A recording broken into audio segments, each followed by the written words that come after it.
Olá, seja muito bem-vinda e seja muito bem-vindo à nossa aula de Direito do Trabalho. Vamos para a revisão de véspera? Para ir com tudo ali, ó, cheio de energia. Bora lá, meu nome é Joyce Bezerra, sou professora e advogada na Seara Trabalhista. E a gente vai tentar trazer aqui o máximo de informação possível no tempo que a gente tem, de uma maneira mais leve e descontraída, para você ir felizão e felizona para a prova. Bora lá? Bora! Olha só. Eu já começo falando de um assunto que é chato, eu sei que é chato pra você, mas eu quero que você entenda que é legal, tá bom? E vai dar certo na nossa prova. O direito nasce como pra gente no direito do trabalho? A gente tem as fontes formais e as fontes materiais. Por que eu tô trazendo isso? Porque pode vir uma questão dessa. Eu não sei, né? Mas pode vir. E eu já puxo o gancho para outras coisas. O que é formal? Que nasce ali escrito, tá bom? E o que é material? Que não é escrito, que vai acontecendo. Aconteceu na vida real. E aí foi acontecendo e acabou virando uma fonte de direito. O que é fonte? É de onde vem.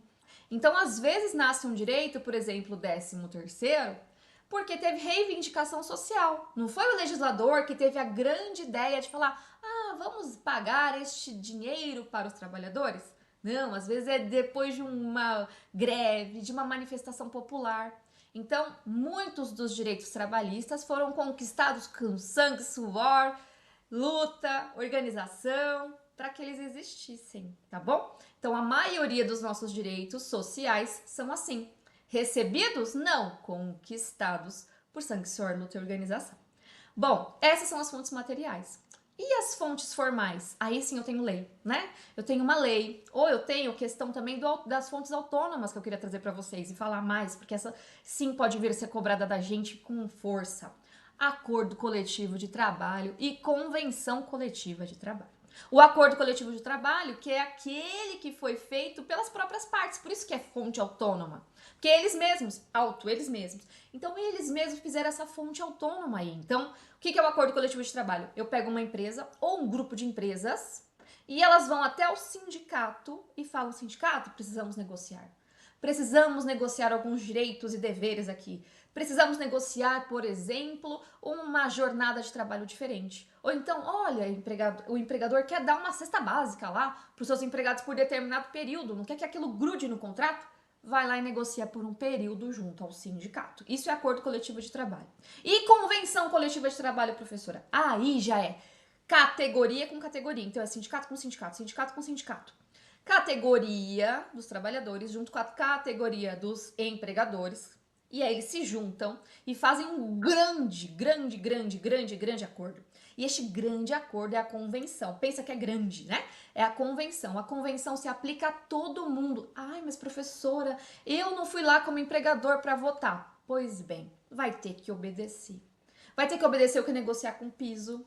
Olha, mas é maior do que o salário mínimo que está previsto na lei. Está previsto. Vai ter que pagar. E se não pagar? Pode cobrar. Pode cobrar os últimos 5 anos. Então você tem que conhecer a sua CT. É fácil porque é a empresa que fez. Mas a CCT nem sempre. Você vai ter que ir lá no site do sindicato para puxar a CCT para você aplicar aí para os seus empregados. Bom, sabemos disso, eu quero trazer para você as diferenças entre acordo coletivo de trabalho e convenção. Você tá vendo aí? Semelhanças primeiro, as duas, no máximo até 2 anos de vigência. E a pegadinha é outra atividade. O que é essa tal de outra atividade? Ultra, vai além. A atividade, então, ela vai além? Não, não pode. Antes até tinha discussão sobre isso e possibilidade, mas agora, depois da reforma trabalhista, não se admite mais, não se admite a chamada ultratividade. O que é isso? Quer dizer que acabou o prazo que você negociou lá com o sindicato, você, empresa, não precisa mais conceder aquele direito. Por quê? Porque não gruda no contrato.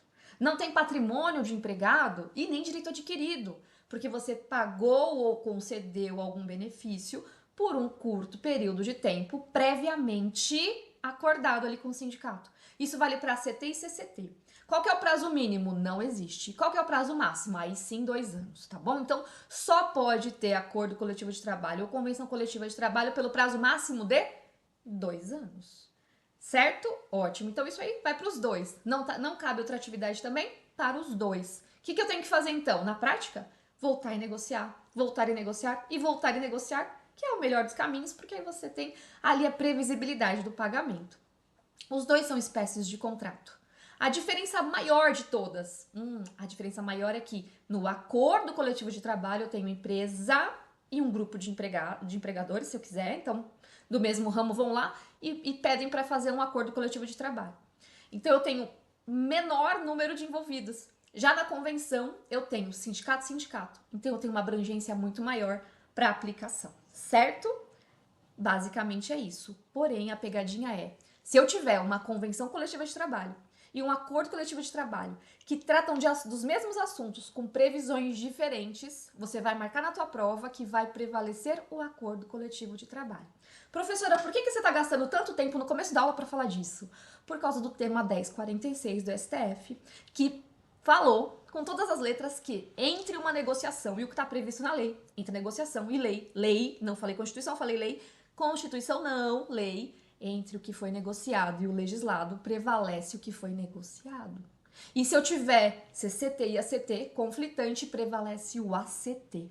Certo? Você vai marcar isso na prova? Então, ótimo, bora pro próximo. O que a gente pode negociar, então, lá com o Acordo Coletivo de Trabalho, ou CCT? Cara, quase tudo. Quase tudo. Na dúvida, provavelmente pode. O que não pode? O que for realmente previsto lá na Constituição Federal, no artigo 7º, que seja irrenunciável e inegociável. E a pegadinha qual é? A pegadinha é salário, tá bom? Posso reduzir salário? Que você pode pensar, não, pelo amor de Deus, professora, vai reduzir salário? Se o imposto não reduz, se a minha conta de luz não reduz, se minha conta de água não reduz, como é que você vai reduzir salário? E pode reduzir o salário, mediante a redução também da jornada, né? E aí a outra pegadinha é, mas como assim pode? Pode. Só que tem que ser negociado com o sindicato. E durante a vigência daquela previsão de redução de salário e jornada, que tem que ser feita, você não pode mandar embora ninguém, tá bom, empregador? Então essa é a regra. A regra é não pode reduzir salário. Salário não pode ser reduzido, não é verdade? Intangível também, né? Não pode mexer, não pode pegar. Mas, mediante negociação coletiva, seja acordo coletivo de trabalho ou convenção coletiva de trabalho, por um período previamente determinado e negociado entre as partes, em objeto coletivo, eu posso reduzir o salário, certo? Ótimo. PLR posso negociar também com o sindicato? Pode, deve. Daí depois a gente vê também. Pode sim, pode fazer comissão paritária e também pode fazer com o sindicato, mas a gente vê depois. Pegadinhas a mais aí são esses parágrafos, primeiro até o quinto. Vou pedir para você printar a tela e ler, tá bom? Pra gente não perder tempo, mas essa seria a pegadinha, tá? Essa seria o mais importante. Será que o juiz do trabalho pode invalidar um acordo coletivo? Invalidar uma negociação coletiva? Uma convenção coletiva?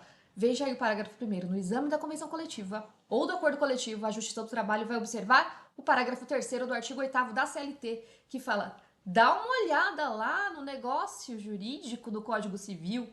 Se você tiver os requisitos do negócio jurídico cumpridos, se segura aí, Justiça do Trabalho, você não vai poder ficar invalidando, não. Essa é a pegadinha, certo? Depois vocês veem esses aqui, vocês prometem pra mim? Qualquer coisa me escreve, tá bom, gente? Pode me escrever lá no Instagram que eu converso com vocês. Bora. Isso aqui é de direito intertemporal. Professora, você acha que vai cair? Não, não acho. Mas eu preciso falar pra vocês, então eu coloco aqui pra vocês. A gente teve a reforma trabalhista. E aí a grande dificuldade que o pessoal encontrou foi, tá bom, mas e os contratos que já existem? Como é que fica? Eu aplico a nova lei ou aplico a lei antiga? O que você faria? Calma, segura aí. E para processo? Ah, processo fica mais fácil, né, professora? Por quê? Porque processo, a gente já sabe que para processo, daqui para frente vale. Então, o que eu coloquei aí para vocês? Eu vou olhar para o direito processual com a data da distribuição da ação. Se foi depois, distribuição da ação. Foi depois da reforma, que é dia 11/11/2017, que eu coloquei também para vocês, aí eu aplico a regra nova, sem sombra de dúvida.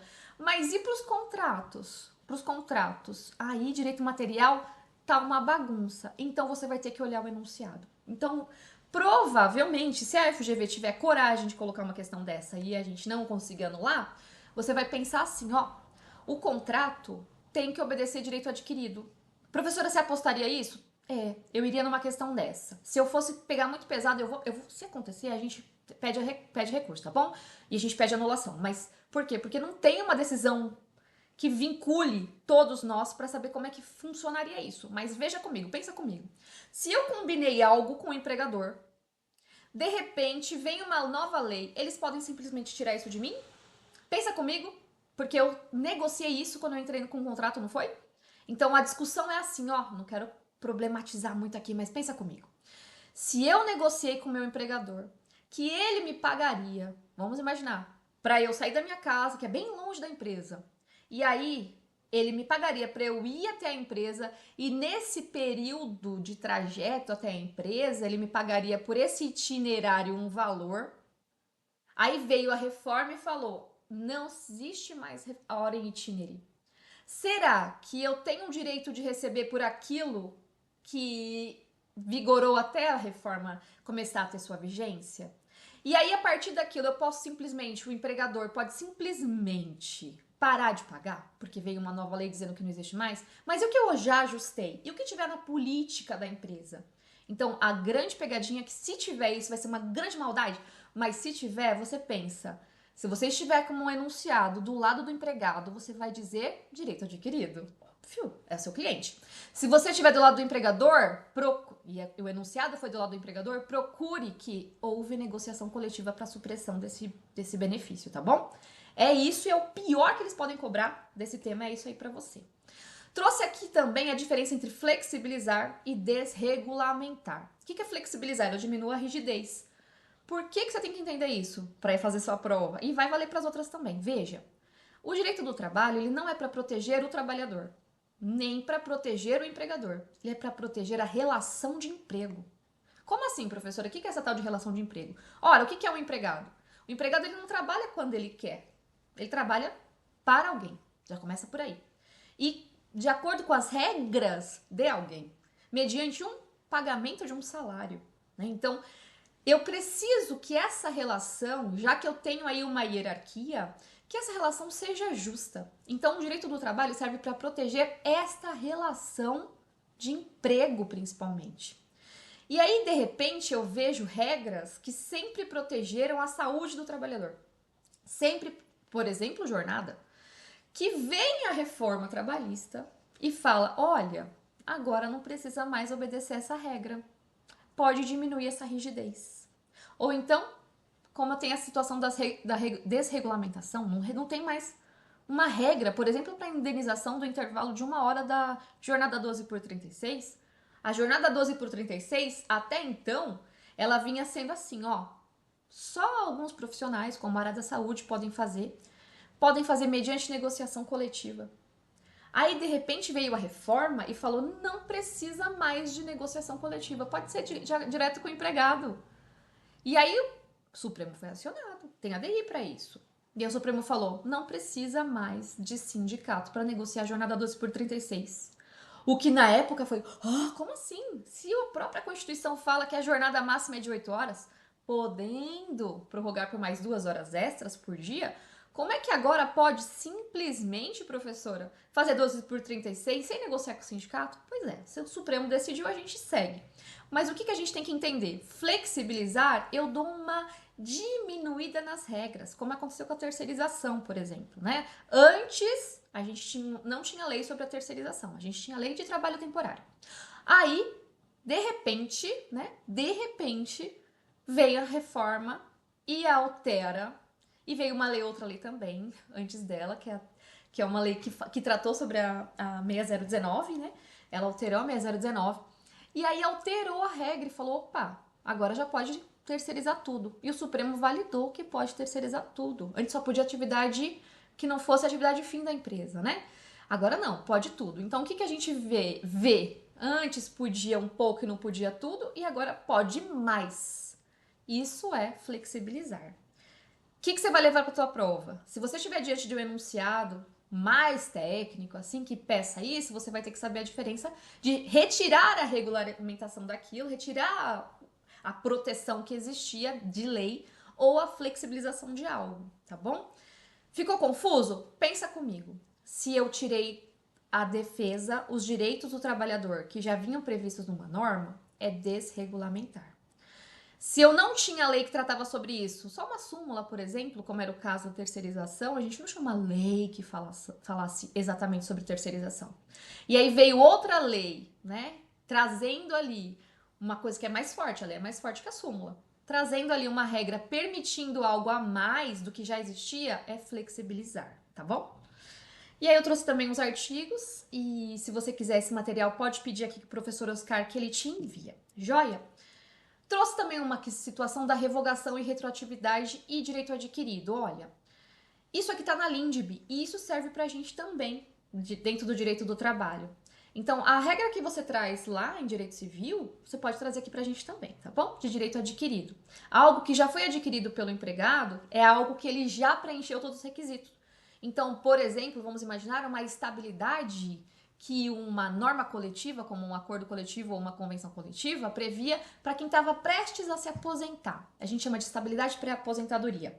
E aí aquele empregado preencheu todos os requisitos certinho para que ele tivesse direito a essa estabilidade pré-aposentadoria.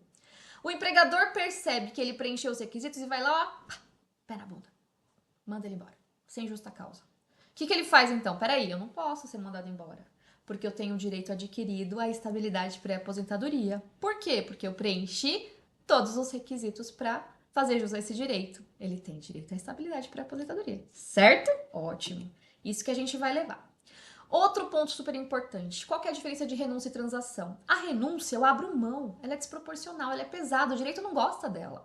O direito não gosta de renúncia, até porque todos os direitos foram realmente conquistados, né? Então como assim você vai renunciar a algo? Já a transação, tudo bem, mais ou menos. Por quê? Porque o que pode ser transacionado, tudo bem, né?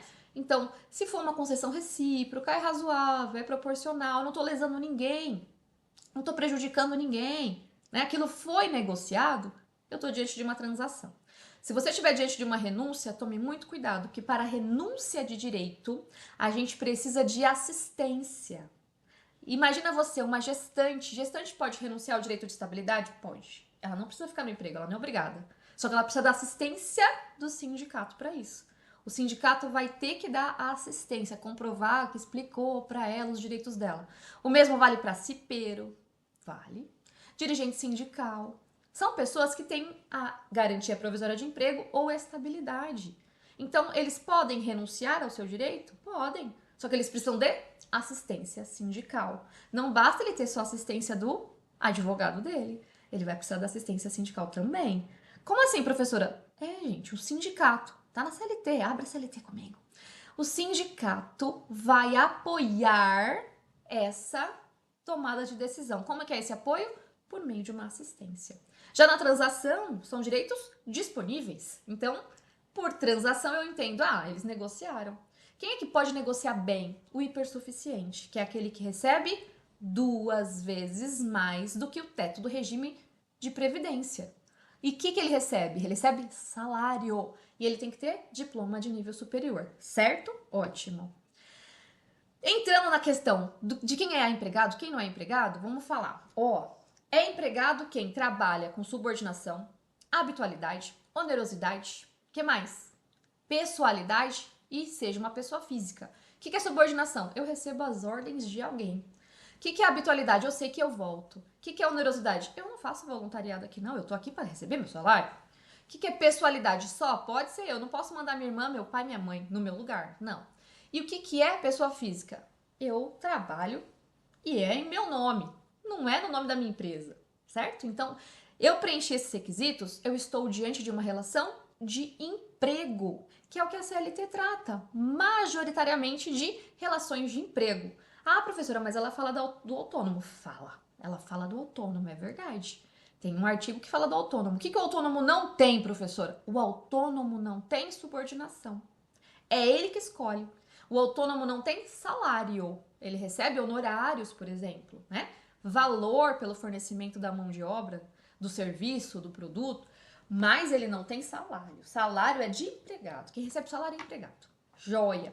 E o aprendiz? O aprendiz é empregado ou não? Porque o estagiário não é empregado. Não, o estagiário não é empregado. Mas o aprendiz é empregado, gente. O aprendiz é um empregado especial. Coloquei para você. Tem prazo máximo do contrato dele? Tem. Qual é o prazo máximo? Prazo máximo de 2 anos, professora. Isso, 2 anos. Mas e se a gente estiver diante de um aprendiz gestante? Aí não, né, gente? Por que não? Porque ela também é empregada. Então, se ela tiver gestante, o contrato dela não vai acabar no prazo previsto para acabar. Ele vai se prorrogar. E eu vou lembrar para vocês de que se o bebezinho dela, ou se ela, ficar por mais de 2 semanas internado, antes da alta hospitalar, esse prazo vai se prorrogando, certo? Então, a licença maternidade, o salário maternidade, a estabilidade vai tudo para frente depois da alta. Ai, professora, ficou difícil. Vou explicar. Quando uma empregada tem um bebezinho, ela tem estabilidade. Qual a estabilidade dela? A partir da confirmação da gravidez, até 5 meses depois do parto, ela tem estabilidade, não pode ser mandada embora. A não ser que seja justa causa, claro, mas se ela não fez nada, né, sem justa causa, não pode não. E aí, a grande discussão era, isso também vale para o aprendiz? Vale, certo? Vale. Vale. Então, ela é gestante, ela é empregada, ela vai ter a estabilidade da gestante. E aí, o que aconteceu? Veio o Supremo, em uma ADI também, e falou, caso a mãe fique internada por mais de 2 semanas antes da alta hospitalar, ou o bebezinho fica internado por mais de 2 semanas antes da alta hospitalar, nasceu com vida, tá lá internado. Caso isso aconteça, eu vou esperar a alta do último para começar a contar esses 5 meses. É isso. Entenderam? Então é só isso, não é difícil, é tranquilo. Professora, mas e se a gente estiver diante de um aprendiz que seja pessoa com deficiência? Eu também tenho esse prazo? Não, aí não. Aí eu tenho um contrato que pode ser por mais de 2 anos, certo? Então, ótimo, é só isso. Ah, e se o aprendiz ele for pessoa com deficiência, eu também tenho que obedecer os 24 anos, que é o prazo máximo, de 14 a 24 anos? Também não, não preciso. Pode ser empregado, então, professora, com 14 anos? Se for aprendiz, pode. Dos 14 aos 16, só na qualidade de aprendiz. De 16 para frente, 16 até 24, pode ser aprendiz ou empregado. Certo? A partir de 16? A partir de 16 anos você pode ser empregado comum. Claro que por você ser um adolescente, você tem todas as proteções do menor. Então, nunca mais a gente vai falar aprendiz, menor aprendiz. Ou aprendiz é aprendiz, porque eu posso ter aprendizes de 30 anos. Se ele for uma pessoa com deficiência, 50 anos. Não tem limite de idade para aprendiz.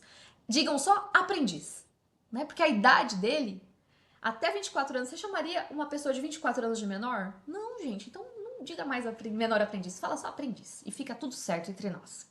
Muito bem, então nem todo aprendiz é menor, ou seja, vai ter situação, talvez no seu problema, que fale que o aprendiz lá, nascido, por exemplo, em 1990, ele tá trabalhando no local insalubre e você vai marcar que tá errado. Mas, gente, 90, ele não é menor de idade. Então, tem problema dele trabalhar com insalubridade? Se ela vai contar assim, mas ele é pessoa com deficiência, a pessoa com deficiência não pode trabalhar na insalubridade, gente? Não tem essa previsão, né? Então, o aprendiz pode ser maior de idade, então a gente não fala mais menor aprendiz. E além do aprendiz, trouxe também o estágio. Por quê? Porque o estagiário, diferente do aprendiz, ele não é empregado. Ele não tem contrato de estágio, ele tem termo de estágio. A relação do estagiário é instituição de ensino e empregador. E ele.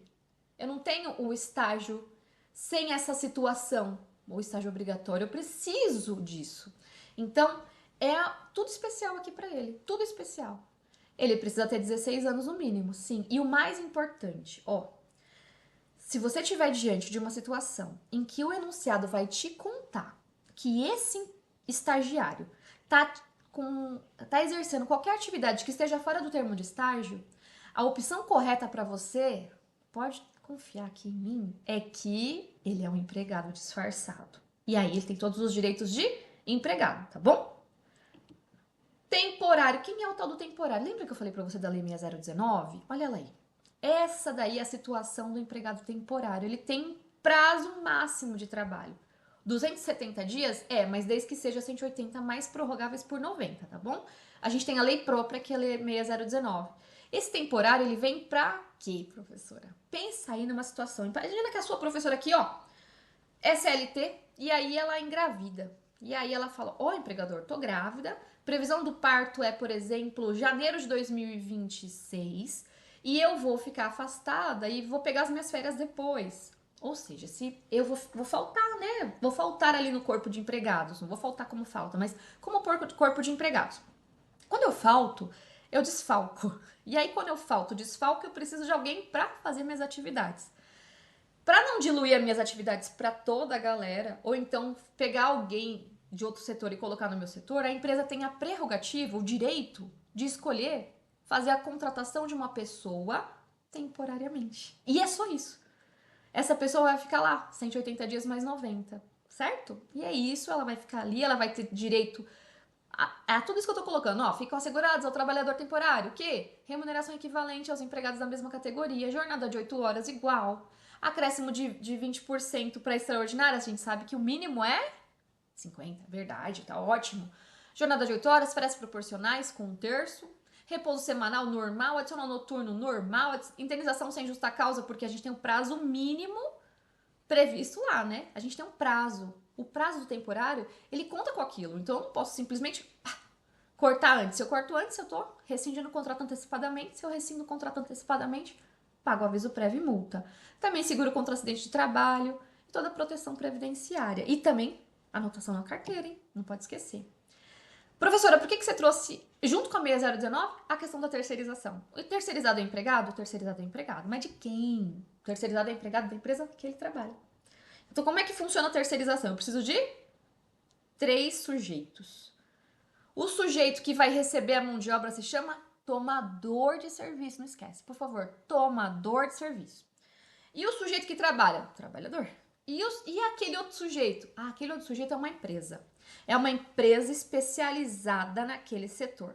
Vamos imaginar, para ficar bem fácil, limpeza e conservação, certo? Então, eu tenho lá a Joyce, que trabalha para uma empresa de limpeza e conservação, que sou eu. E eu sou uma excelente pessoa que trabalha nisso. Então, vamos imaginar, não é o meu caso, mas faz de conta que eu fosse super caprichosa lá na minha casa. E aí alguém viu e falou: nossa, você é muito boa nisso, vem trabalhar na minha empresa. Eu fui trabalhar nessa empresa, essa empresa só presta serviços de limpeza e organização.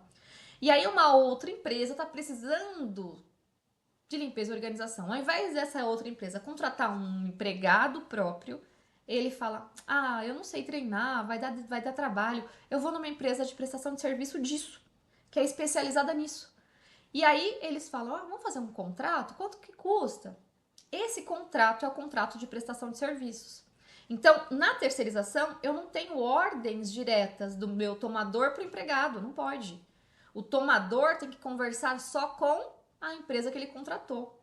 Ah, professora, mas e aí? O que acontece? E aí que acontece se tiver ordens diretas entre tomador e trabalhador. Lembra que tem um triângulo? Se você fizer direto, tomador e trabalhador, o risco é do reconhecimento de vínculo direto com você. Porque você fez subordinação com o terceirizado, não pode? O que mais que não pode? Não posso pedir nada que não esteja no escopo do contrato. Então, aquele cafezinho que você pediu pra mim, por exemplo, eu tô lá pra limpar e você fala assim: "Oh, dona Joyce, eu vou ter uma reunião, faz um cafezinho pra mim, por favor?" Já era vínculo direto com a empresa tomadora, certo? É isso. O que mais? Pegadinha pra terceirização pode ser esse artigo 5D que eu coloquei aí pra vocês. Olha só. Eu tenho, vamos imaginar uma empresa, não tenho, mas faz de conta que eu tenho uma empresa e nessa empresa eu tenho 40 empregados. Minha folha tá pesada. Aí eu falo: pessoal, não dá mais para continuar com vocês como empregado, porque assim é difícil, né? Ser empregador aqui no Brasil tá difícil.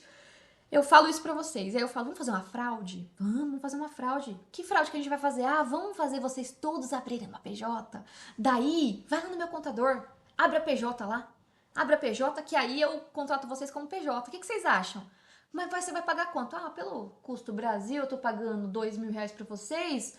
E pra mim me custa quase 4, eu pago 3 pra vocês.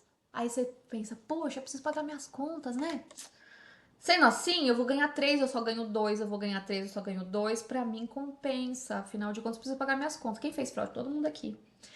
E aí vai lá e abre a sua PJ. E aí que é a pegadinha. Ó, a lei veio e falou: peraí, não é bem assim não, ó. O empregado que for demitido não poderá prestar serviços para essa mesma empresa na qualidade de empregado de empresa prestadora de serviço antes do decurso do prazo de 18 meses contados a partir da demissão do empregado. Tem o 5C também, que fala, e nem pode ser proprietário de outra empresa. Entendeu? Mando embora para você virar PJ, ou o que tá no 5D, mando embora para você ser contratado por uma terceirizada. Não pode também. Então, duas coisas. O 5D que fala que você não pode ser contratado por uma terceirizada, e o 5C que fala que você não pode virar um PJão lá. Tá bom? Ótimo.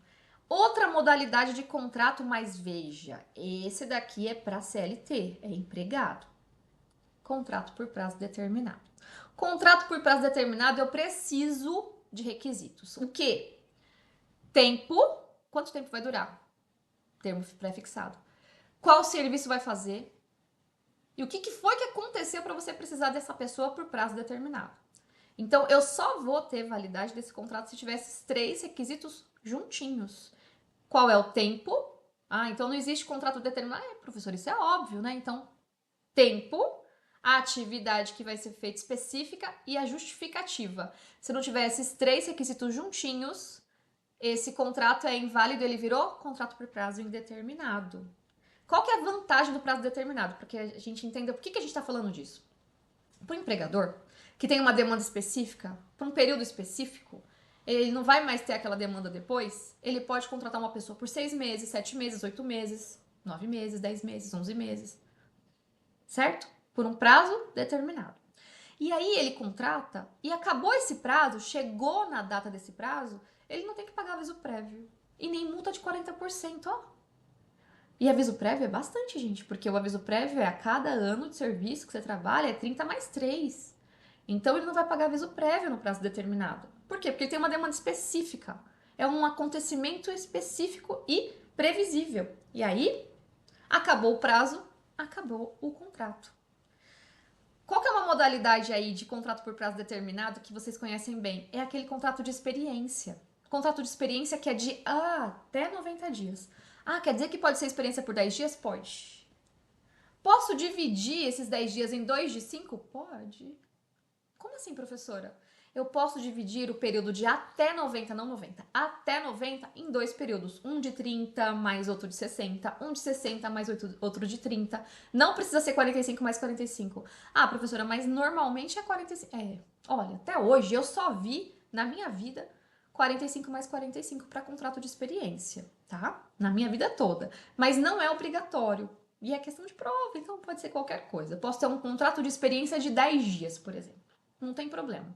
Outra possibilidade de contrato por prazo determinado na CLT é atividades empresariais de caráter transitório. Só vai durar esse período curto ali naquela região. Eu abro a PJ, né? Eu abro uma empresa ali, aquela pessoa só vai trabalhar por um curto período de tempo, acabou aquele prazo, acabou. Mas, professora, vamos imaginar que a pessoa virou um cipeiro. Professora, agora pegou pesado. A pessoa virou um cipeiro e o contrato dela é por prazo determinado. Quer dizer, se eu encerrar a atividade, esse cipeiro vai continuar com estabilidade? Claro que não, gente. Encerrou a atividade. Então eu tenho 2 agravantes para ele não ter direito de estabilidade dele, que é a garantia provisória de emprego. O fato do contrato ser por prazo determinado e o fato do encerramento das atividades. Certo? Ótimo. E a primeira que é o serviço transitório, né? O próprio serviço é transitório, ou a empresa é transitória ou é contrato de experiência. As outras 2 modalidades que são raras de acontecer, mas eu coloquei aqui, é do avulso e do chapa. O chapa é aquele cara na beira da estrada que serve para, por exemplo, carga e descarga. Ele fica ali, né? Às vezes a gente vê numa pedra escrito, né? Chapa.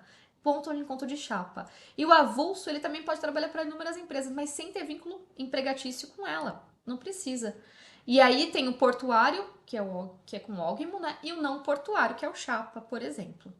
Professora, você acha que vai cair isso? Não. Então eu vou deixar aqui, ó, só para vocês darem um print aí, para dar uma lidinha antes da prova. Vai que, mas regra geral não cai portuário, né? É difícil cair.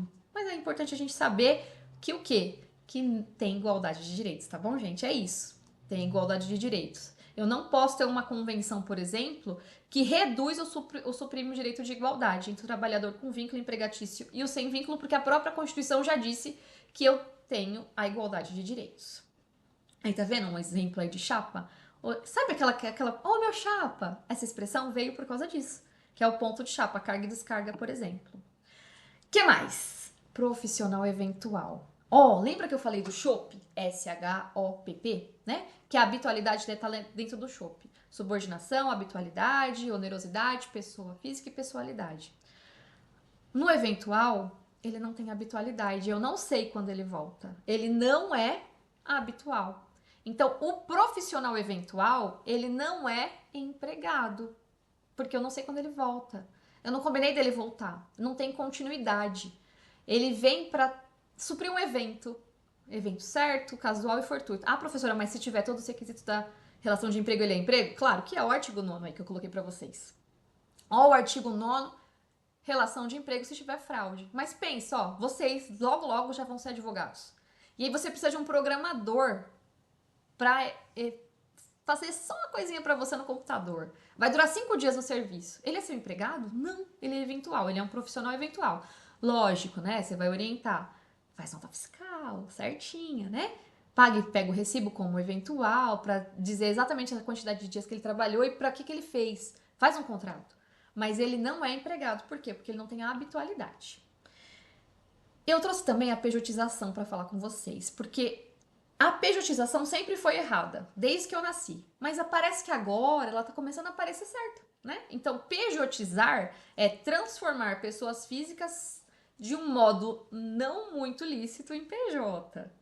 Se você continua com todos os requisitos preenchidos de um empregado, com o SHOP que eu te falei, mesmo que você seja um PJ, eu vou desqualificar esta forma e vou aplicar a CLT para vocês, tá bom? Então, o que é a pejotização? Era um fenômeno, né? Olha, ao invés de eu contratar aqui como pessoa física para você ser meu empregado, eu só faço contratação de PJ. Só que o Supremo tem validado algumas relações de pejotização. Então, por isso que eu coloquei aqui também, mas veja, mesmo com o Supremo, se o objetivo é mascarar uma relação de emprego, a pejotização é fraude. E pronto. E ainda, se eu determino, né, faço lá um processo seletivo, aí a pessoa é aprovada no processo seletivo. Aí eu falo, traz seus documentos, sua carteira de trabalho, comprovante de endereço, certidão de nascimento do seu filho, para você achar que você vai ganhar salário maternidade, né? E aí eu vou e conduzo você até o meu contador e falo, agora abre seu MEI ali. Gente, isso daí não pode, né? Então, pode gerar sim um direito de indenização por dano moral. E se for fraude, saibam, foi fraude, vai ser o quê? Se for fraude, vai ser declarada a relação de emprego com todos os direitos, certo? Salão parceiro, uma outra lei também. Olha só. O salão parceiro, ali eu não tenho vínculo de emprego. Por que não? Porque esse profissional de beleza, normalmente, né? E biomedicina também, fazendo aplicação de enzimas e tudo mais, né? Nos salões que a gente vê, manicure, cabeleireiro. Essas pessoas, elas são tidas por essa lei como parceiros e não empregados. Mas lembra, se eu tiver uma relação de chope, ou seja, se eu tiver subordinação, habitualidade, onerosidade, pessoalidade, pessoa física, mesmo que você seja chamado de parceiro, você é um empregado. Então, eu vou aplicar a CLT. Por quê? Porque não se admite utilizar a lei para fraudá-la, né? Então, você não pode fraudar as relações. E aí, obrigatoriamente, para ser parceiro, você precisa de um contrato de parceria. Ah, professora, mas ele só vem aqui no salão. Então, ele é teu empregado. Então, você precisa de um contrato de parceria e ele tem que desempenhar as funções que estão ali no contrato. Se o parceiro faz outras coisas que não estão no contrato, ele é um empregado. E aí eu tenho fraude na relação. Professora, e diretor de sociedade? É ou não é empregado? Gente, se ele não se sujeita às ordens, se ele tem liberdade de agir e de gerir, ele não é empregado. Ele é um diretor. Ele se equipara ao dono da empresa. Então, se não tem subordinação, ótimo, ele é. Agora, se ele tiver que obedecer ordens, né? Se ele não tem liberdade de agir e não tem liberdade de gerir, ele é um empregadão, mas ele não é um diretor de sociedade como um diretor mesmo, tá bom? Porque como diretor, como ele se equipara ao dono da empresa, ele nem tem controle de jornada, entendeu? Certo? Muito bem. E aí a perguntinha que poderia cair para vocês, né? Diretor de sociedade, que foi eleito por uma assembleia de acionistas, por exemplo, né? Pegou ali um empregado. E aí o empregado falou assim, nossa, ele é exemplar, vamos lá, vamos chamar ele para ele ser o diretor, vai empolgar a galera, né? Ele é muito bom, ele é muito qualificado. Aí a assembleia vota e decide que ele vai ser o diretor da empresa. Pensar num banco, né? Se ele é eleito para ocupar o cargo de diretor, como é que fica o contrato de trabalho dele? Veja aí, ó, suspenso. O contrato de trabalho dele fica suspenso. Esse período que ele funciona como diretor, ele não é um empregado. Então, esse período não se computa como se ele estivesse trabalhando para a empresa. Agora, essa é a pegadinha. Se permanecer a subordinação jurídica, ou seja, ele não tem poder nenhum, ele é sujeito a ordens, ele não pode gerir e nem agir, ele é empregado. Ele é só um empregadão, mas ele é um empregado. E aí, esse período que ele ficou trabalhando não suspende o contrato dele. Então vamos lá, para suspender o contrato do diretor, ele tem que agir como dono, ele tem que agir como verdadeiro diretor. E se ele só exerce o nome de diretor, mas ele continua trabalhando como se o empregado normal fosse, aí esse período todo não é suspenso, é contado para tudo, porque foi mantida a subordinação jurídica, eu tenho uma relação de emprego. E o intermitente, professora? Ai, gente, o intermitente. Olha a situação. Pensa numa situação que pisca, né? Preciso ou não preciso? Preciso ou não preciso? Preciso ou não preciso? É isso que é o intermitente. Eu preciso por um curto período. Não é contínuo. Então, ele é empregado? É. E essa é a pegadinha. O intermitente, ele é empregado? É. Por quê? Porque eu tenho habitualidade, eu só não tenho a continuidade. E continuidade não é requisito para relação de emprego.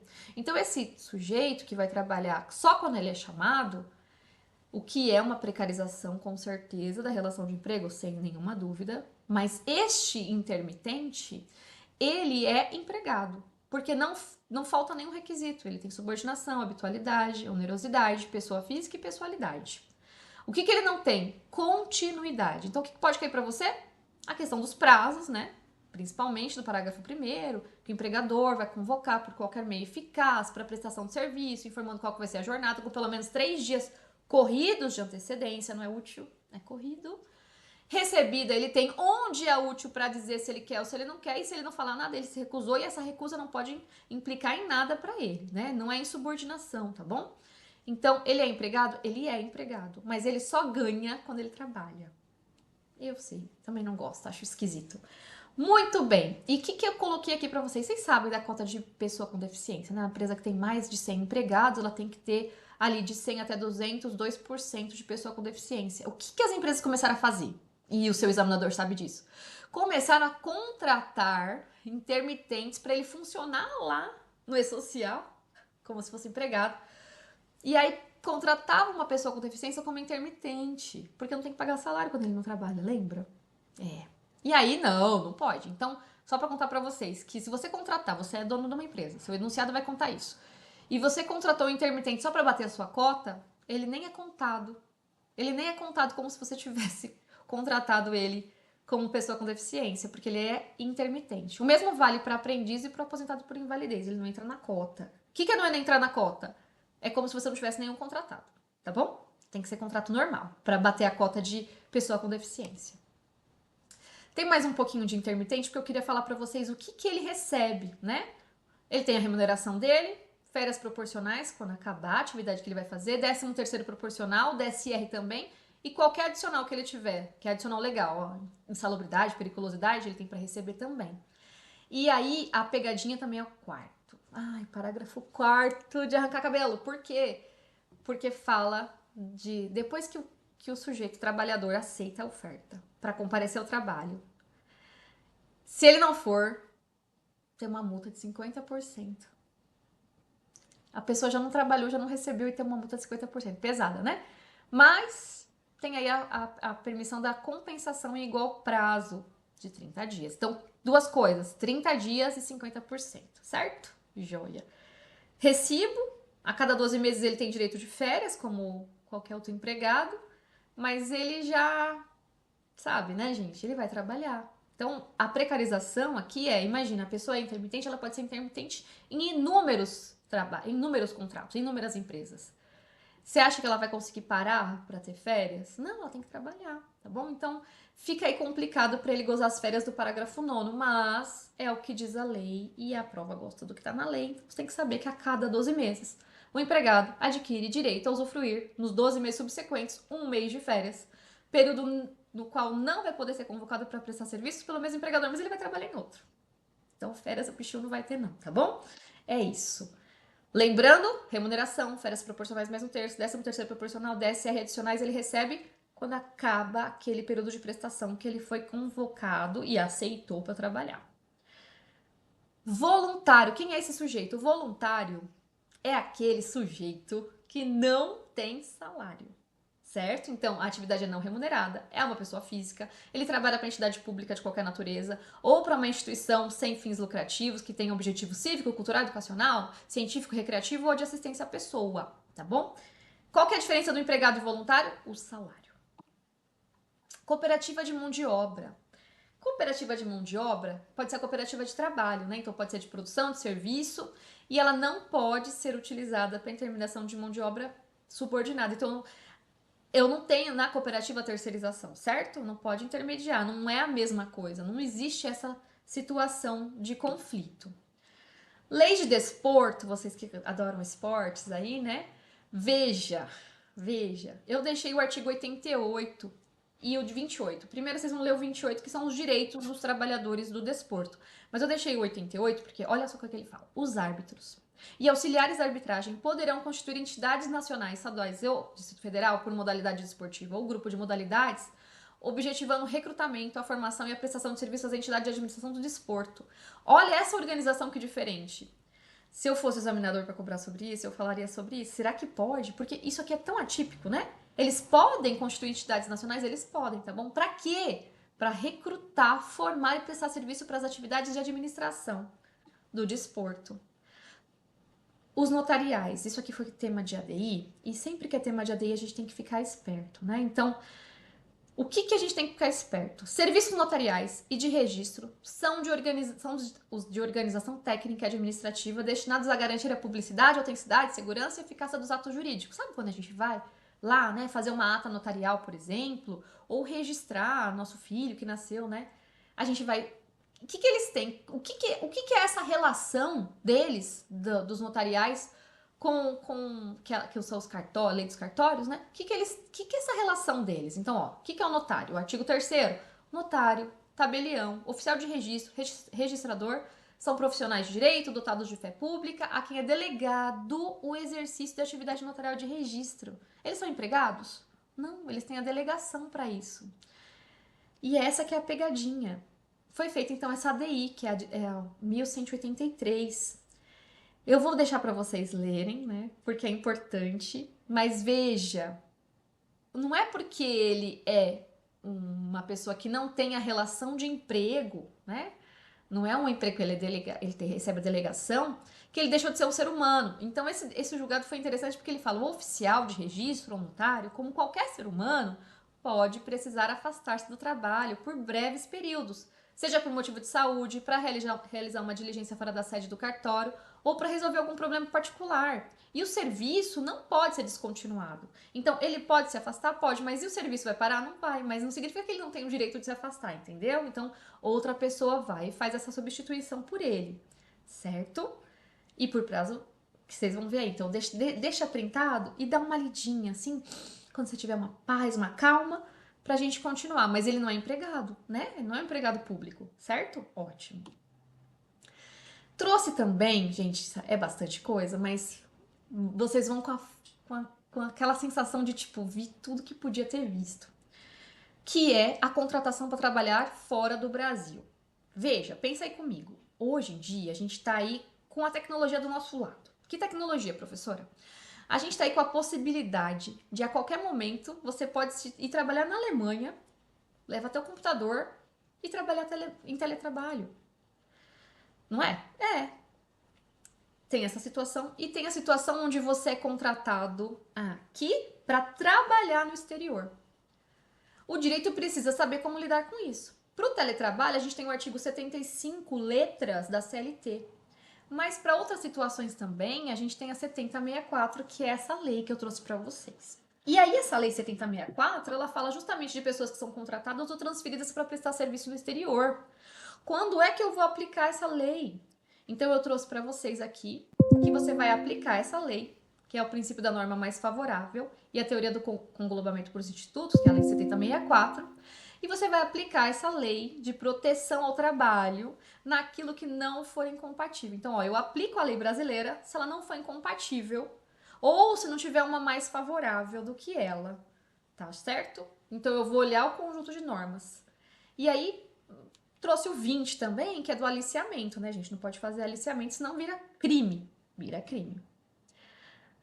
Vou pedir para vocês lerem, por favor, esse bloco de artigos que fala dos bancários até o trabalhador de mina subsolo, porque eu deixei alguns destaques aqui para vocês. Ó, o bancário, veja, e é para todo mundo que não é da área do direito do trabalho também. O que é essa computa ou não computa na jornada, tá bom? Que é isso que eu queria explicar para vocês. Eu tinha muita dificuldade de entender que computa ou não computa na jornada. O que é isso? Então, quando você tem uma jornada de trabalho, o que é jornada? É tempo. Quando você tem uma jornada de trabalho, um tempo de trabalho, você tem que descansar. Quem trabalha até 4 horas não precisa descansar pro direito. Trabalhou 4 horas, tá de boa, não precisa descansar. Mas quem trabalha de 4 horas a 6 horas precisa de um descanso. Quanto? 15 minutos. E a grande discussão era, tá bom, mas quem vai pagar por essa hora? Vai ser o empregado ou vai ser o empregador? Quem paga por esses 15 minutos é um empregado. Ai, professora, mas como assim paga? Paga porque não computa na jornada. O que não computa na jornada é porque você é empregado, é que tá pagando. Por isso que você não pode trabalhar no intervalo, porque esse horário quem tá pagando é você. Então, se você tá trabalhando no intervalo, tem que receber como hora extra, né? Indenizatória, mas não recebe mais, tá bom? 71 da CLT foi mudado, e aí você recebe um adicional indenizatório por esse trabalho que você faz no seu intervalo. Bom, mas como é que funciona? Imagina você que você trabalha das 10 às 16, né? Você que foi chamado 10 às 16. O intervalo de 15 minutos para você bancário ou para outra pessoa também que trabalha até 6 horas, de 4 às 6, das 10 às 16 das 6, você vai sair às 16h15. Por quê? Você vai falar, tô fazendo uma hora extra todo dia? Não, porque os 15 minutos de intervalo estão dentro da tua jornada, tá bom? Então, esses 15 minutos, quando a gente fala não computam na jornada, é porque você vai trabalhar até as 16h15 para dar as 16 horas de trabalho e 15 minutos de intervalo. Então, não computar na jornada é que ele é fora da sua jornada. E quem paga é você. O que você paga? Você paga porque você não recebe. Você está lá dentro da empresa às vezes, né? Não pode ficar trabalhando nesse horário, tem que descansar efetivamente. Mas você não recebe, então ele não computa na jornada. E eu trouxe também pessoas que não se equiparam a bancário, porque bancário tem um monte de benefício. Então imagina, uma pessoa que é da cooperativa de crédito ou uma pessoa que é de uma instituição financeira que não seja banco, ela não é bancário. Lembra disso, por favor, ela não é bancário. Franquia, contrato de franquia. Franquia, se ela for certinha, bem feitinha, direitinha, franquia também não é contrato de emprego. Eu tenho trabalho, mas eu não tenho emprego. Que tipo de trabalho? De natureza civil. Agora, se tiver fraude, claro, né, gente? Se tiver fraude, aí eu vou aplicar a CLT. Mas se eu não tiver fraude, e você não cheirar nada de fraude lá quando você lê o enunciado, franquia é natureza civil. Pode apertar a teclinha lá, ó, no seu cérebro, falar A, B, C. Ah, peraí, deixa eu olhar essa. O enunciado vai trazer para você aquele enunciado dizendo que é um contrato de franquia. O que você vai procurar para ver se é fraude ou não? Você vai procurar o SHOP. SHOPP. Subordinação, habitualidade, onerosidade, pessoa física e pessoalidade. Se você não encontrou alguém dando ordem para alguém ou alguém interferindo na atividade de alguém e ele falou que era franquia, aí é um contrato de natureza civil. Então a relação dessas partes é uma relação de natureza civil e não empregatícia. Eu não aplico a CLT, eu aplico a Lei 13.966 de 2019, certo? Então franquia, se não tiver fraude, natureza civil. Franquia com fraude, aí eu aplico a CLT, certo? Ótimo.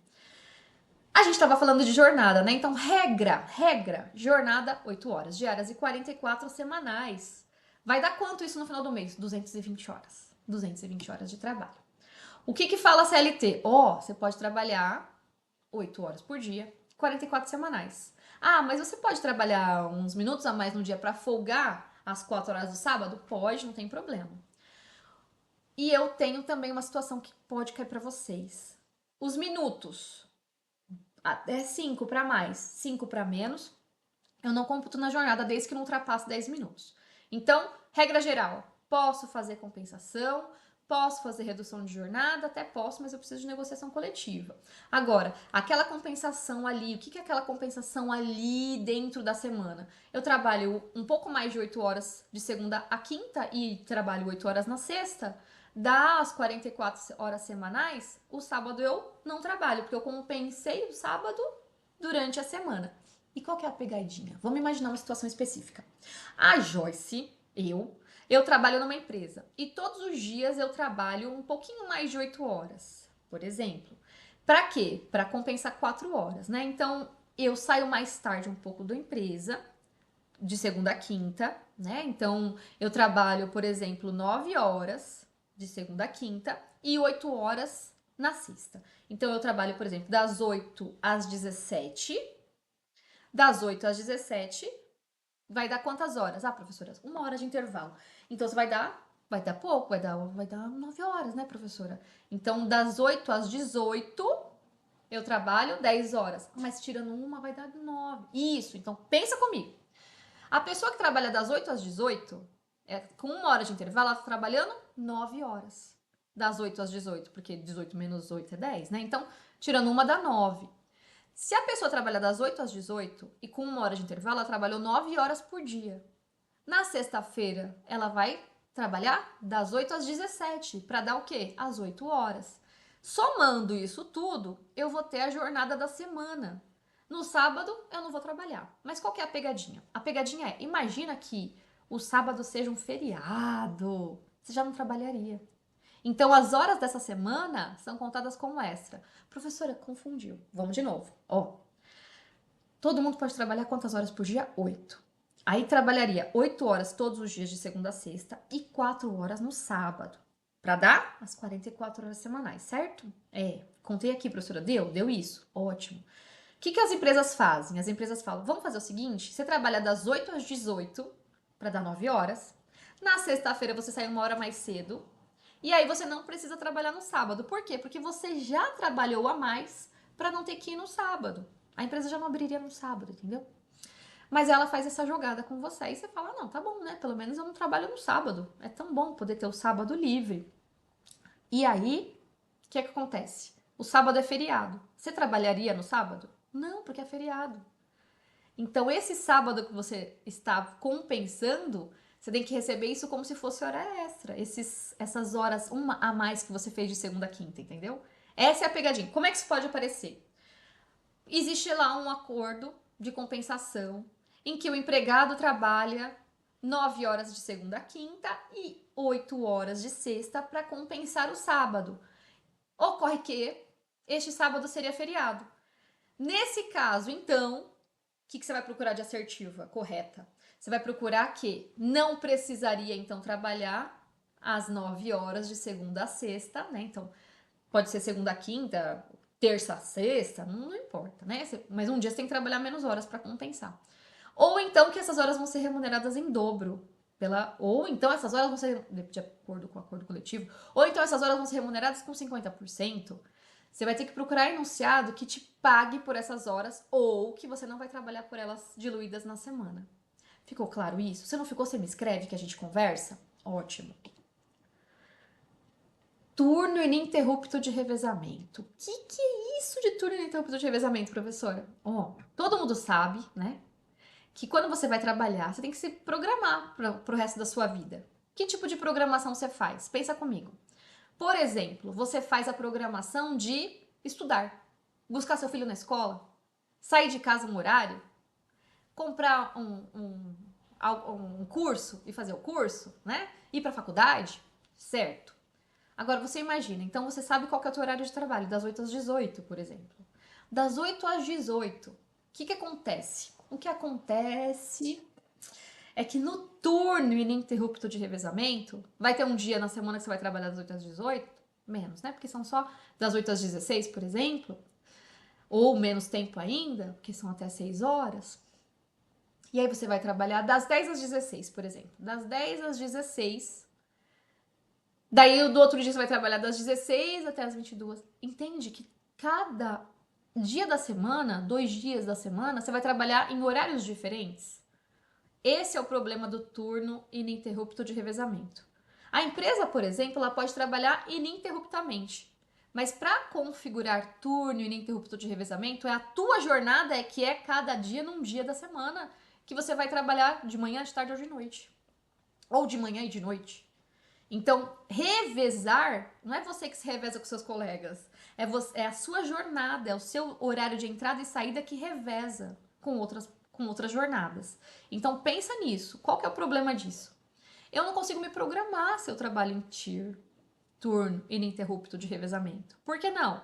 Porque que horas que eu vou para a faculdade presencial? Se eu estiver trabalhando nessa jornada, que reveza o horário que eu trabalho, atrapalha toda a minha vida, certo? E o que é importante da gente saber sobre o turno ininterrupto de revezamento? Se eu quiser aumentar de 8 horas, de 6 horas para 8, por exemplo, né? Então, jornada normal de tier 6. Mas se eu quiser aumentar isso, eu vou precisar negociar com o sindicato, tá bom? E eu sempre vou precisar obedecer 2 intervalos. Além do intervalo que tá dentro. O intervalo que tá dentro e o intervalo que tá fora. Eu vou fazer uma pausa agora e a gente volta no próximo bloco.